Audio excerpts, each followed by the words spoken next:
পরিবারের সবাই একসাথে হইলে আসলে অনেক মজা ফুর্তি-নার্টি করা হয়। ভাগ্নি বা বোন সবাই মিল্লা মনে করেন একসাথে অনেক মজা করা হয়। তো এরকমই একটা ব্যাপার হইতেছে। সব হচ্ছে বোন, ভাগ্নিরা মিললে আমরা হচ্ছে সবাই মেহেদি দিয়ে দিতেছিলাম। মানে আমার ভাগ্নি হচ্ছে সবাইকে মেহেদি দেয়া দিতেছিল। তো আমরা একে, একে সবাই সিরিয়াল ধইরা, ধইরা মেহেদি দিতেছিলাম।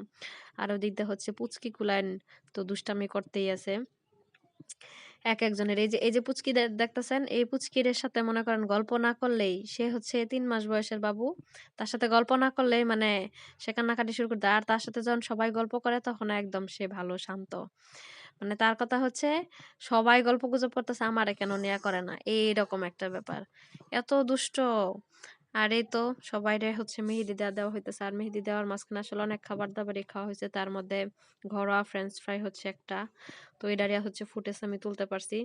তো এই যে পুরা পাগলা দগলা একটা উড়াদুরা একটা মানে ব্লগ ভিডিও আর কিচ্ছু না। তো এই ফ্রেঞ্চ ফ্রাইয়ের আলুগুলা একটু মোটা, মোটা করে আসলে কাটা হইছে। তবে ফ্রেঞ্চ ফ্রাইটা খাইতে অনেক মজা লাগছিল। আর এটা হচ্ছে চিলি সস। খুব ভাল লাগছিল। আমরা সবাই মনে করেন একসাথে হইলে বিশাল মজা আনন্দ ফুর্তি করা হয়। এরকম প্রায়ই আমাদের হয়। যারা লাইফে হচ্ছে জয়েন্ট পরিবারে থাইকা অভ্যস্ত বা একসাথে অনেক, অনেক মানুষ এনজয় করা মানে অভ্যস্ত তারা হচ্ছে এই মজাগুলা বুঝবে। আর আমার লাইফে হচ্ছে ২ ধরনের অভিজ্ঞতা আছে। জয়েন্ট ভাবে থাইকা অভ্যস্ত আছে। তারপর হচ্ছে আমি একদম একা, একাও থাকতে পারি। মানে ২ টাই আমি পারি। যখন আমরা সবাই একসাথে হই, সব কাজিনরা একসাথে হই, অনেক মজা, হাসি ঠাট্টা, দুষ্টামি করা হয়। খুব ভালো লাগে।